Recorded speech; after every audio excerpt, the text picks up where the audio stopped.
Good morning, everyone. Happy Sunday. Rise and shine. 7 a.m. in the morning and yan, tapos na talaga ang summer. Malamig na ang umaga dito sa Australia. And dyan naman sa Pinas, sobrang init daw.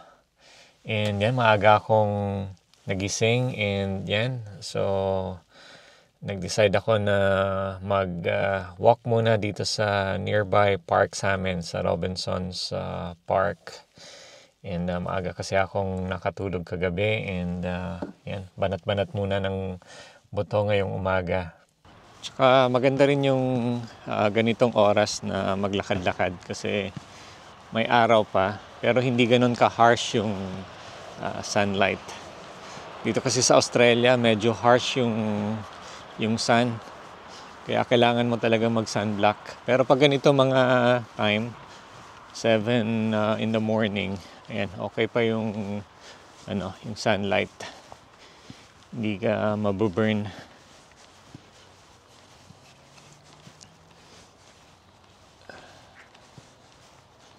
Ayan, so nandito tayo sa Robinson's Park. Ayan, paikot lang siya. And then residential dito sa sides. I think relatively bago tong location na to. Newly developed.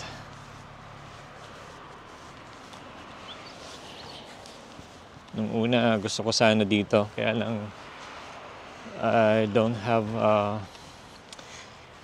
kailangan ko na ng malilipatan agad. So wala akong means na maghintay mag-build ng new house. And, pero maganda dito talaga. So parang magiging extension mo na yung park pag nasa labas mo lang yung park. Ayan, no? Kasi nandito lang yung mga residential. Sa tapat niya itong napakalaking park. May mga barbecue areas na rin doon. Pwedeng picnic dito sa labas. Random kwentuhan lang habang naglalakad-lakad ako. About 4 months ago, I'm not sure kung nakita niyo yung previous vlog ko. Nabanggit ko doon na I'm worried doon sa job role ko.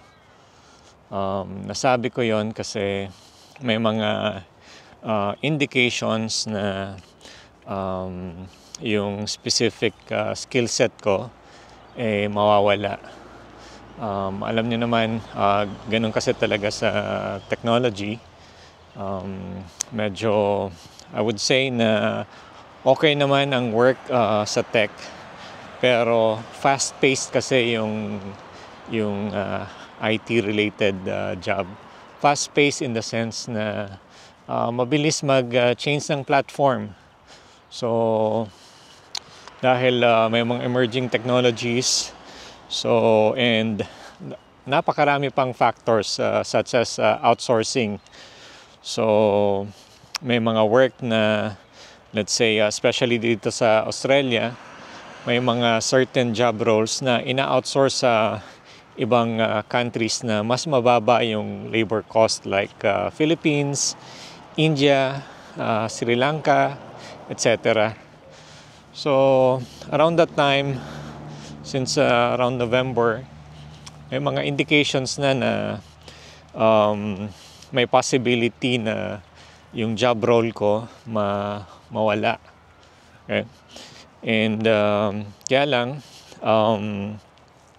I had that slightest hope na baka hindi naman mangyari.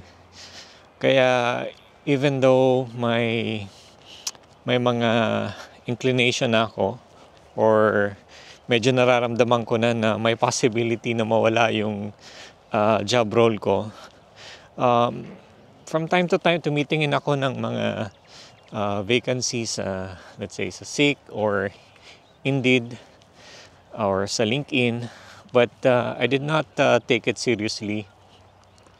In fact, prior pa ng around November, December last year, around June, nagkaroon ako ng offer sa ibang company But I didn't grab that opportunity kasi medyo mas mababa siya.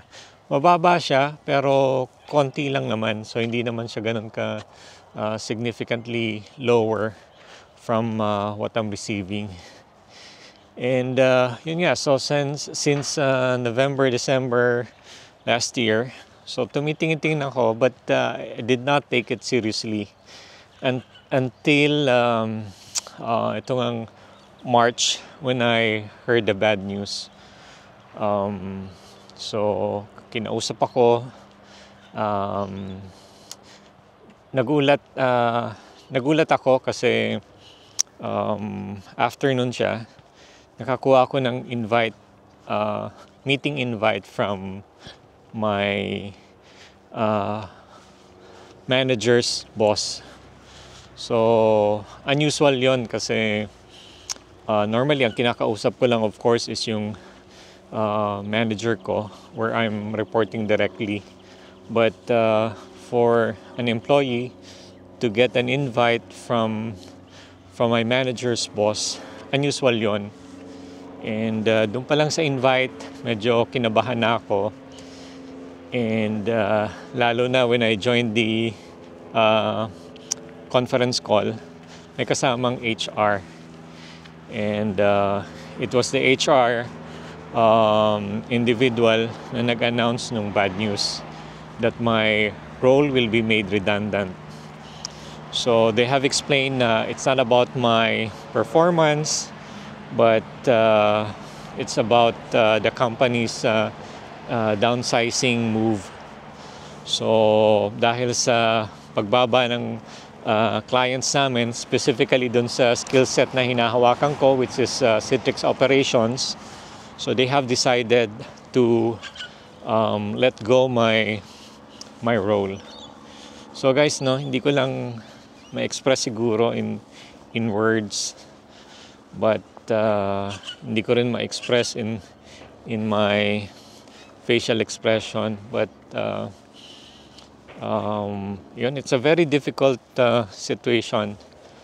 So especially dito pa naman sa Australia, maraming bayarin, continuous yung bills, etc. And ayun, could not say more, but yun, nangyari na yung hindi natin inaasahan. And mahirap, no? Mahirap pala yung pag nandun ka na mismo sa situation. Kasi sa mga news, sa mga YouTube vlogs, from time to time, marami akong nakikita ng mga layoffs, especially sa technology, no? Ano pa yan, since 2023, last year, continuous siya. Pero mahirap pala na pag yung ikaw mismo yung nandun sa situation na ganon. But yun nga, sabi nung isang friend ko, when one door closes, another one opens. And si my loves naman, confident siya na we'll get through this problem. So sa ngayon lang, ang ginagawa ko is focus lang ako sa pag-a-apply. So every day nag-apply ako sa mga online websites, online job sites like LinkedIn, Seek, and even sa Indeed tumitingin ako, and even sa mga remote job sites like Upwork. So far in the last 30 days. So by the way, today is April ngayon. I'm not sure lang kung ready na akong i-upload to. Probably i-delay ko siguro yung pag-upload. Not sure. But I was given 30 days notice. And since day one, nung na-receive ko yung bad news, nag-apply na ako every day. And I had a couple of interviews, kaya lang wala pang definite. Nothing definite yet. Wala pang offer. But yun, minsan nanghihinaan na ako ng loob. But I guess we don't have any control. Wala naman tayong control sa mga ganon. Ang ang meron lang akong control is yung focus sa paghahanap, and siguro magkaroon ng backup plan. But right now, each day, so especially in the morning, so naghahanap-hanap ako, and probably mag-aaral din ako online para ma-upskill ko yung skill set ko. And yun, siguro hanap ako ng pwedeng part-time, no, habang wala pa tayong offer. And yun, I'm open for even yung mga step down para maging continuous lang yung flow ng finances, kasi yan, mahirap dito, kasi maraming bills na babayaran. So hindi pwedeng mawala ng work, but so far stick to the plan lang ako, and focus. And yun, ganun talaga. I think it's a lesson for me, for our family, na yun, na may mga experiences talagang pagdadaanan ng ganito. And when that time comes, we have to be ready. So yun lang sa ngayon. Right now, I'm still hoping to land a similar job role dun sa skill set ko, which is Citrix operations and support. But I'm open for other opportunities, especially sa systems engineer role. So kasi yun nga, nabanggit ko na yung Citrix skill set, medyo nagle-lay low yung demand for Citrix. And yun, when an opportunity comes, gusto kong makapag-shift to another role, which is systems engineer role.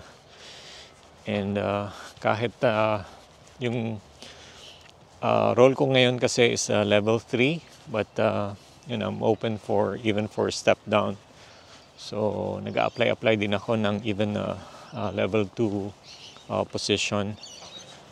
And yun, hopefully, no, fingers crossed, mahanap ko yung next opportunity. And yun, it will be an adjustment, especially yung job role ko kasing yun.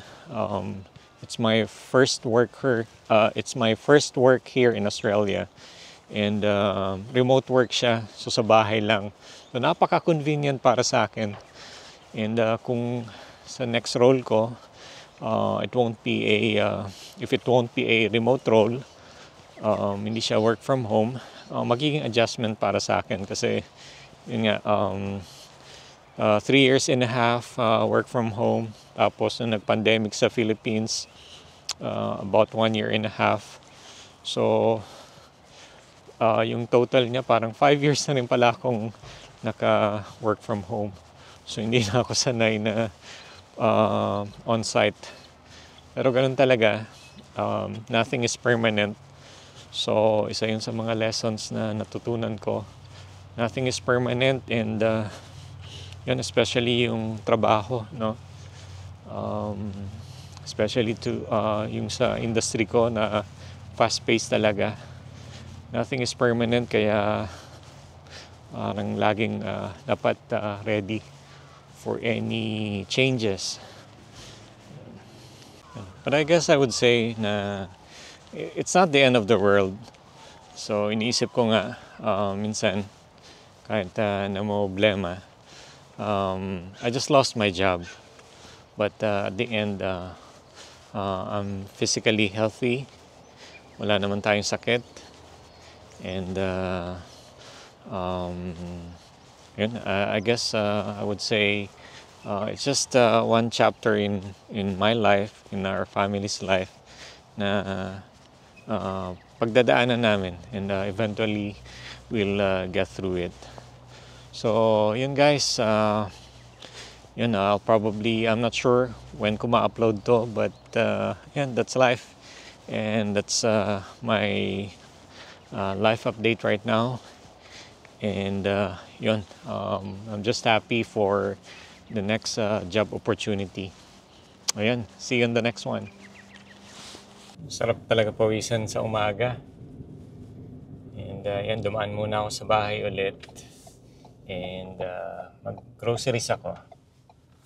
So, morning pa. Typically, sa calls kami nag-groceries. Pero close pa kasi siya dahil weekend. So, pag weekends kasi dito, normally yung calls and the Woolies nag-o-open siya by 11 a.m. in the morning. So, 8 pa lang. Kaya, punta ako sa Spud Shed. Ito yung groceries dito that never sleeps.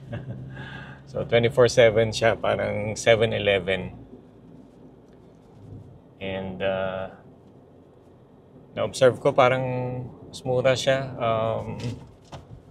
Mas mura siya yung mga meat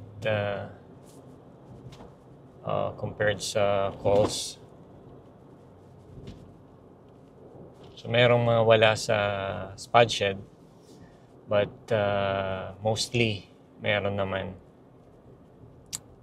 Yung karamihan na kailangan namin, meron siya. And plus the fact na siya 24/7, so pretty much convenient.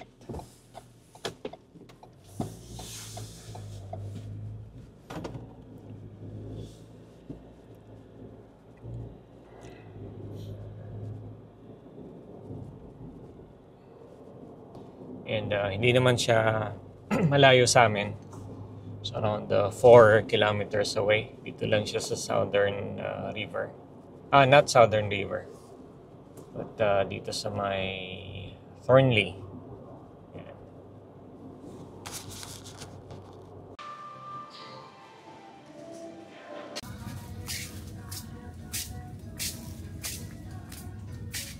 Kapag groceries na ako sa Spud Shed, may ilang items lang like eggs nawala dun sa Spud Shed. Kaya ayan, pasyal ako dito sa local fresh market. Yan, malapit lang sa amin.